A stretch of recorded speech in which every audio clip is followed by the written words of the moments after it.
Nakakalungkot isipin na ang taong naging parte ng buhay mo at minahal mo noon ay ang taong sisira sa pagkatao mo o kung minsan, siya pa ang magtatapos ng buhay mo. Tulad na lang ng kwento natin ngayon, ang taong naging kasintahan ni Anthony ang naging dahilan ng kanyang kamatayan. Tunghayan natin ang nakakalungkot na dahilan kung bakit nagawa ng kasintahan ni Anthony na patayin siya. Bago tayo magpatuloy sa aking kwento, paki-subscribe ng aking channel, pindutin ang bell button, piliin ang all para updated kayo sa lahat ng videos na i-upload ko. At huwag nyo rin kalimutang i-like at i-share. Maaari din kayong magpahatid ng inyong saloobin gamit ang comment section sa baba. At paki-follow na rin sa Facebook ang MagTV page. Si Anthony Shane Gibson o tatawagin nating Anthony ay ipinanganak noong November 1, 1994. Nung bata pa lamang si Anthony, iniwan na siya ng kanyang ina kaya pinalaki na siya ng kanyang amang si Christopher kasama ang kanyang lola at iba pang miyembro ng pamilya sa maliit na bayan ng Harpersville, Alabama. Habang nag-aaral online, siya ay tumutulong at nagtatrabaho sa kanilang family business. Inilarawan si Anthony bilang isang may pagmamahal sa kanyang trabaho. Maliban dito, may hilig rin siya sa musika. Noong July 5, 2015, isang babae ang nagmamaneho ng kanyang sasakyan ang napadaan sa isang kakahuyan na malapit sa playground ng Leeds, Alabama. Sa hindi inaasahan, nakakita siya ng tila isang paa na nakalabas mula sa isang burn pile. Kaya agad siyang tumawag sa mga pulis upang iulat ang kanyang nasaksihan. Nang dumating ang mga pulis, tumambad sa kanila ang isang burn pile na may nakaunat na mga braso. May pangunahing bahagi ng katawan na halos ganap ng nasunog at may ilang balat na nakadikit pa rin sa mga paa at kamay.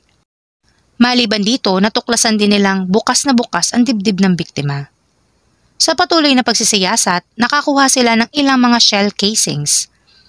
Ngunit ang lugar ay kilala sa mga tao bilang lugar upang malayang magpaputok ng kanilang mga baril.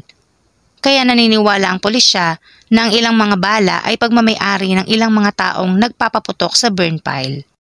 Samantala, dahil ang bangkay ay nasunog na, hindi agad nakilala ang biktima. Gayunpaman, makalipas ang 2 araw noong July 7, 2015, positibong kinilala ang biktima bilang si Anthony. Nakuha ang pagkakakilanlan ni Anthony dahil hindi pa nasusunog ang isa sa mga kamay nito, kaya nagamit ng medical examiner ang kanyang mga fingerprint para makakuha ng positive match. Sa patuloy na pag-i-examine sa bangkay, hindi natukoy ang sanhi ng kamatayan ni Anthony, ngunit nakitang nagkaroon siya ng pinsala sa kanyang buto sa hita at nagkaroon siya ng nakamamatay na dami ng methamphetamines sa loob ng kanyang katawan. Mayroon ding mga bala na tinanggal mula sa katawan ni Anthony, ngunit naniniwala ang pulisya na ang mga bala ay mula sa mga taong bumaril sa burn pile. Nalaman ng mga pulis na may sasakyan si Anthony bago siya pinatay. Kaya naman isang alerto ang inilabas para sa CAFIS 1998 White Ford Escort ni Anthony. Maliban dito, nalaman ng mga pulis na nagkaroon ng dating karelasyon si Anthony noong siya ay 16 na taong gulang na isang 26 na taong gulang na nagngangalang Candy Renee Zito. Si Candy ay nagmula sa isang mayamang pamilya. Ang kanyang mga kapatid ay matagumpay sa larangan ng academics at sports habang siya ay hindi. Noong siya ay nasa edad na 20, siya ay nagpakasal sa isang lalaki na kalaunan ay naghiwalay din. Pagkatapos, nagsimula siyang makipagrelasyon kay Anthony. Ngunit tatapos din ito nang lumipat siya sa ibang bansa kasama ang kanyang pamilya. Noong si Candy ay nakatira sa ibang bansa, madalas siyang nakikipag-party sa labas. Kaya naman pinauwi siya ng kanyang mga magulang na mag-isa dahil sa kanyang ugali. Na kung saan hindi na nila siya pinayagang bumalik sa kanilang bahay, kaya siya ay nakatira na lamang sa isang tolda sa likod bahay. Dahil sa impormasyong nakuha, pumunta ang mga pulis sa bahay ng mga magulang ni Candy, ngunit wala siya doon. Kaya noong July 10, 2015, isang alerto ang inilabas para kay Candy. Dahil naniniwala ang pulis na maaaring may kinalaman si Candy sa pagkamatay ni Anthony at maaaring ninakaw rin niya ang puting Ford Escort. Kinabukasan noong July 11, 2015, nakatanggap ng tawag ang pulisya mula sa lola ni Candy. Ayon sa lola, nagpakita si Candy sa kanyang bahay upang humingi ng pera at matutuluyan. Ngunit tumanggi ang lola na papasukin si Candy at nakita niyang umalis ang apo sakay ng isang puting kotse. Habang papunta sa bahay ng lola ang mga pulis, Nakita nila sa isang Indiana ang Caffey's 1998 white Ford Escort ni Anthony sa isang gasolinahan. Kaya naman tinangka nila itong lapitan subalit bigla na lamang itong umandar ng mabilis. Dahil dito hinabol ng mga pulis nang humigit kumulang 15 minuto ang kotse hanggang sa ito ay bumangga sa isang puno. Kaya naman sina Candy na nasa passenger seat at ang driver na pinsan ni Candy na si Cory Cito ay dinala agad sa ospital dahil sa pinsalang natamo. Na kung saan nakoma si Cory at ginamot naman si Candy para sa matinding pinsala nito. Samantala, kumuha ng subpina ang pulisya para sa talaan ng telepono ni Candy at Cory. Batay sa talaan noong July 2, 2015, nag-text si Candy kay Anthony na humihiling na dalhan siya nito ng pagkain. At pumayag naman si Anthony kapalit ng pagpapadala ng larawan ni Candy sa kanya. Kaya si Candy ay nagpadala sa kanya ng mga larawan at hinikayat ni Candy si Anthony sa kanyang bahay na makipagtalik.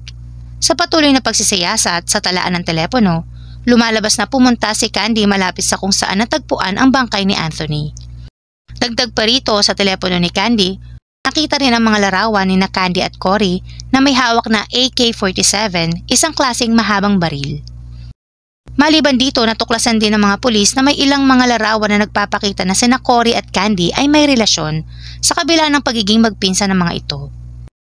Dahil sa ilang larawang nakita, nakipag-ugnayan ng mga pulis sa medical examiner at tinanong kung ang pinsala sa hita ni Anthony ay maaaring mula sa isang high-powered rifle. Sinabi ng medical na tagasuri na oo at malamang na nakaligtas si Anthony kung nagamot agad ang kanyang pinsala. Noong July 15, 2015, nakalabas si Candy sa ospital at dinala sa kulungan ng Davis Correctional Facility. Makalipas ang halos isang buwan noong August 12, 2015, si Candy ay sumailalim sa isang panayam. Unang tinanong kay Candy ay patungkol sa relasyon nila ni Anthony at sumagot naman si Candy na nagkaroon sila ng relasyon noon. Gayunpaman, ng panahon na yon si Anthony ay menor de edad. Sa patuloy na panayam, tinanong ng mga pulis ang patungkol sa mga text messages. Kaya agad na inamin ni Candy na noong July 2, 2015, humiling siya kay Anthony na dalhan siya ng pagkain nito. Patuloy niya sa salaysay na habang kumakain siya, si Anthony ay gumagamit ng pinagbabawal na gamot kaya naging napaka-agresibo nito sa kanya at nais makipagtalik.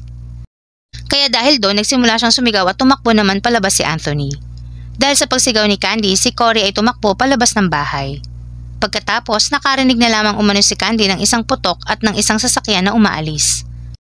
At makalipas ang ilang oras bumalik si Cory sakay ng isang Caffey's 1998 white Ford Escort. Sa kabila ng pahayag ni Candy, alam ng mga pulis na may kinalaman talaga siya sa pagpatay kay Anthony at dinidiin na lamang niya ng husto si Cory dahil ito ay nasa koma pa. Samantala, habang nasa kulungan, isang cellmate ni Candy ang nagsabi sa pulisya na si Candy ay hayagang nagsalita tungkol sa kung paano siya talaga nasangkot sa pagpatay kay Anthony. Ayon sa cellmate, nagplano ang magpinsan na pagnakawan si Anthony ng droga at pera. Kaya naman humiling si Candy kay Anthony na dalhan ito ng pagkain. At upang mapapayag, inaya niya si Anthony na makipagtalik sa kanya. At nang dumating si Anthony sa bahay, pinatay nila ito at inilagay ang kanyang katawan sa trunk ng kotse ni Anthony at itinapon sa isang kakahuyan na malapit sa playground ng Leeds, Alabama. Dagdag pa sa paglalahad ng cellmate ni Candy na kung magising sa pagkakakoma si Cory, malamang mabubulok siya sa bilangguan.